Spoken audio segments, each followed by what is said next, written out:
Skellige, one of The Witcher 3's most stunning locations, where snow-swept mountains and dark forests give way to haggard coastlines and stormy seas. But Geralt's arrival in Skellige is so much more than just a dramatic change in scenery. These isles take their name from the real-world Skellige Isles off the coast of Ireland, but their people also evoke the Lord of the Isles, a series of rulers who reigned over the west coast of Scotland and numerous islands.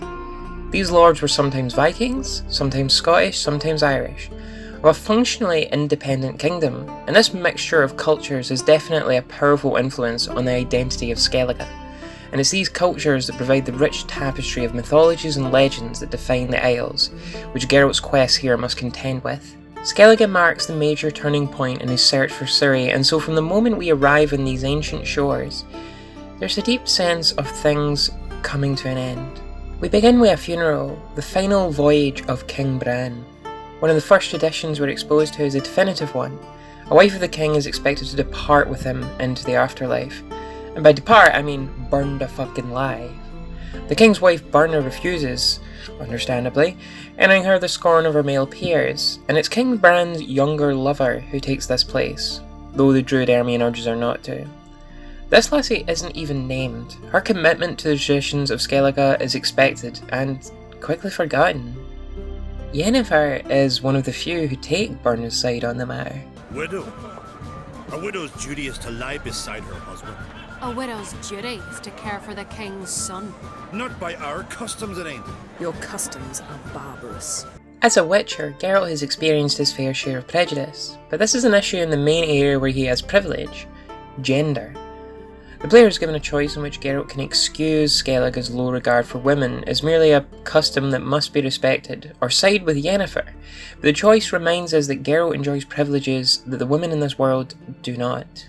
Yennefer doesn't care much for any of Skellige's rules or traditions. She steals a magical artifact for the druids there, uses up the power of a sacred sanctuary, and generally mocks their attitudes. Of course, Yennefer has always shown herself to be uninterested in bowing to superstitions and societal norms, keenly aware many of them are intended to oppress women. Ciri inherits this too, though she exudes less contempt and more just wild abandon. The player is given a choice during her brief stint on Skellige to declare her attraction to women, not men. Hetero norms have consistently been established in The Witcher's world, with homosexual characters struggling to exist. I'm a freak too. Aye, but of another kind. If it's lycanthropy, I can help. What? Lycanthropy. Werewolves. Handled a few cases in the past. It's usually a simple curse that... The Lord's son, Florian, and I, we loved each other. Dieter walked in on us in the stables. They drove me away. Florian hanged himself. Lord started drinking, and the estate fell into ruin. That's the long and short of it. Skellige brings this theme, the burden of cultural norms, into sharp focus, repeatedly. At every turn on these isles, its traditions are either breaking under the weight of progress, or harming those who feel trapped by them. Not that breaking societal norms is always an act of rebellion or progress.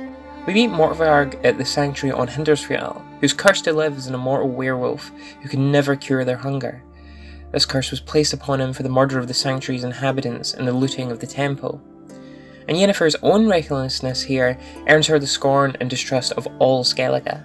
However, in this very same quest we encounter Skjall, a young man who by aiding Ciri was mistaken for a coward in battle, and as custom demands named Craven, his name struck from record to be shamed by his community till the end of time. He dies at Mortvarg's hands trying to prove his heroism. Skjall did nothing wrong, the opposite in fact, but the pressure of his culture to be a manly warrior drove him to his death, and his fate is one of the game's most upsetting, leaving even Geralt a little shaken. Tell them, clear my name! Elsewhere, Jarl Uderic is suffering at the hands of the Heim, a creature of shadow that feeds off feelings of guilt. Yet the voices he hears and harm he inflicts on himself are regarded as the gods in sacrifice by his peers. Those around him see him as blessed, and rather than challenging the destructive behaviour, simply enable it. While the game provides a supernatural source, the Heim is a clear metaphor for mental illness, and exposes Skellige's inability to acknowledge inner struggle and personal well-being. But the Isles aren't without a trailblazer. My son could not be here this day. Behold his axe! Behold his will!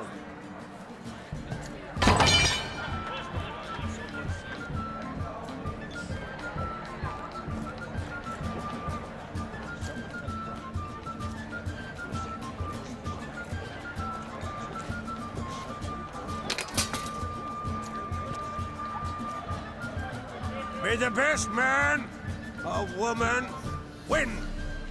Challenging many norms all at once, Cerys Crate has set forth to help Udalric as part of her bid for Skellige's throne, a position that has always been held by men. Her father and brother both disapprove, and there's clear trepidation from herself about doing so, but in stark contrast to the men around her, Cerys has keen insight. In the case of Udalric, she's the only one besides Geralt who recognises Udalric's real issues, and though Geralt aids her, it's her plan that ultimately leads to the quest's best outcome.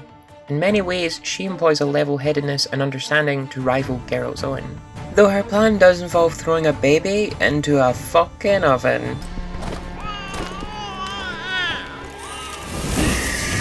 Her brother Hjalmar, by contrast, has no such qualities. He set off on his own quest, and unlike Cerys, not alone, but with a small army of eager warriors. They aim to slay a frost giant that's driven the people from the Isle of Skellige. Skellige is full of quests in the mould of classic myths and legends, and like the best of them, this one exposes the hubris and ego of those involved. Hjalmar sets off without telling anyone, and is foolhardy in his pursuit of the giant, who they pursue unprepared. His men are killed in droves by the giant until Geralt arrives, wherein only Hjalmar and two of his crew remain alive. To top it off, the fate of his crew is extremely bleak. Yet his crew remain loyal, as by the laws of Skellige, Hjalmar did nothing wrong. Death is considered a necessity, and bravery is admired above all else. One of Hjalmar's men speaks to the issue. Doubt he's cut out for it. Hjalmar's irresponsible, stubborn, and heeds no counsel. But he's a born leader. The issue isn't about Hjalmar.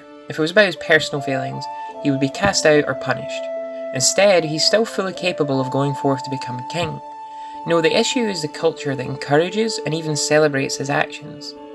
Yes, we're talking about toxic masculinity. With Skellige, these things aren't born out of malice.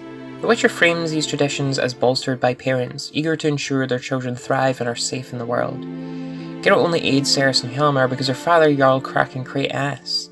Crack is genuinely concerned, fearing that both will wind up dead, but his fears for Hjalmar because there's been no word in days, while for Cerys, it's simply because he doesn't think she should set off at all. There's concern for both of his children, but he's holding them to different standards due to their gender. While these expectations are stifling Cerys, they're also pushing Hjalmar to endangering himself and others, also he can be seen to be man enough. Though with Cerys, Crack does eventually come round to see her strengths. Think the Council of Jarls will dare to put a woman on the throne? If you'd asked me some months ago, I'd have laughed in your face.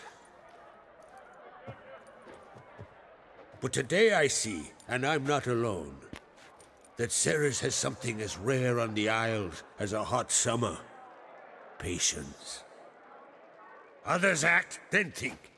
She's different. She thinks things through, the for, the against.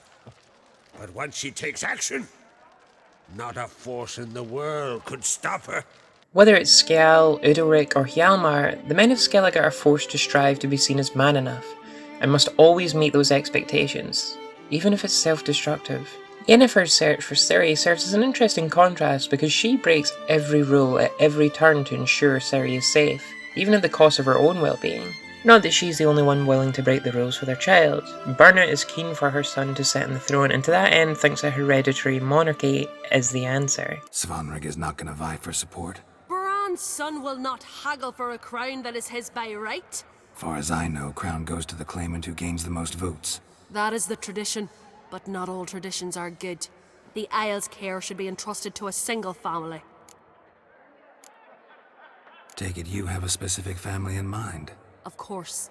Bran was the best king Skellige's seen in centuries. The throne should pass on to Svanrig, his true-born son, and then on to his sons. What's wrong with voting for your king? Take a walk. Listen and you'll understand. The claimants already hand out land, promise privileges, titles, favourable judgments. They behave like whores lifting their skirts for every passerby. A king by the grace of vote is no ruler, but a debtor. This must end. We must start by placing Bran's firstborn son on the throne. I hope the Jarls will see the wisdom of it. It's yet another way in which she scorns the traditions of Skellige, which are, as far as the player's been shown, mostly as harmful as she says. Birna is taking a course that benefits her son though, rather than pledging any support to Ceres, an action that could give Skellige its first queen. Despite her arguments, it's clear she's no less self-interested than the Jarls. All of this comes to a head with the slaughter at the crowning feast.